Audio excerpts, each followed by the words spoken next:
اعوذ باللہ من الشیطان الرجیم، بسم اللہ الرحمن الرحیم۔ ہم غسل کے احکام بیان کر رہے تھے۔ غسل ترتیبی کا طریقہ ہم نے بتایا تھا۔ آج خلاصتاً ایک مرتبہ پھر سے غسل کے احکام کو دہرا دیتے ہیں۔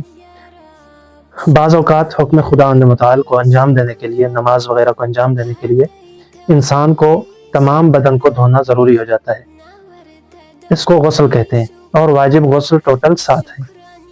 4 ایسے غسل ہیں جو مردوں اور خواتین میں مشترک ہیں، اور 3 ایسے غسل ہیں جو صرف اور صرف خواتین کے ساتھ خاص ہیں۔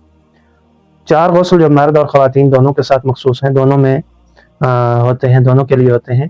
ان میں سے سب سے پہلا ہے غسل جنابت۔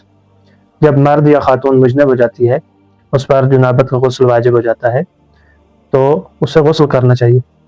دوسرا ہے غسل مس میت۔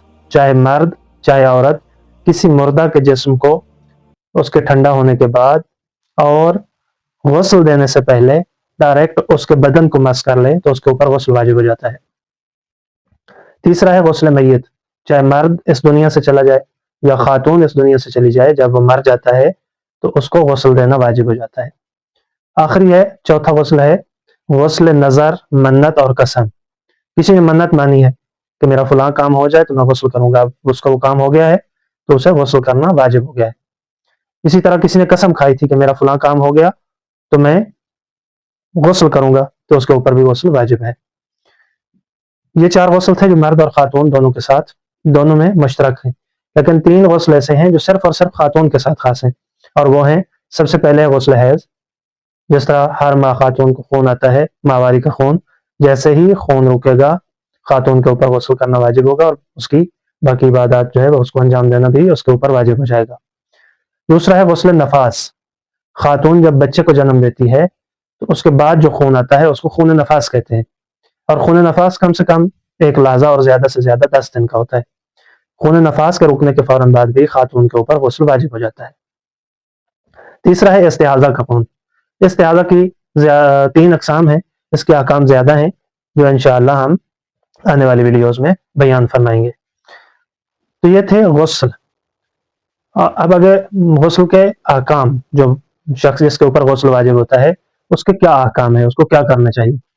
وہ کام جو واجب غسل بالخصوص غسل جنابت والے پر حرام ہیں، یعنی جس کے اوپر غسل واجب ہے بالخصوص غسل جنابت، اس کے لیے یہ کام کرنا حرام ہے۔ سب سے پہلی چیز ہے قرآن مجید، خداوند متعال، انبیاء اور معصومین علیہم السلام کے ناموں کو مس کرنا۔ دوسرا ہے مسجد الحرام اور مسجد نبوی میں داخل ہونا۔ تیسرا ہے عام مسجد میں ٹھہرنا یا اس میں کوئی چیز رکھنا، یہ بھی حرام ہے۔ آگے ہے واجب سجدہ والی صورتوں کو پڑھنا۔ واجب سجدہ والی صورتیں کون سی ہیں؟ سورہ سجدہ ہے، سورہ فصلت ہے، سورہ نجم ہے، اور سورہ علق ہے۔ یہ 4 صورتیں ایسی ہیں جن میں سجدہ واجب ہے۔ غسل کرنے کا طریقہ کیا ہے؟ 2 طریقے تھے، ترتیبی ہم نے بیان کیا تھا، ابھی ہم بیان کریں گے غسل ترتیبی، غسل ارتماسی۔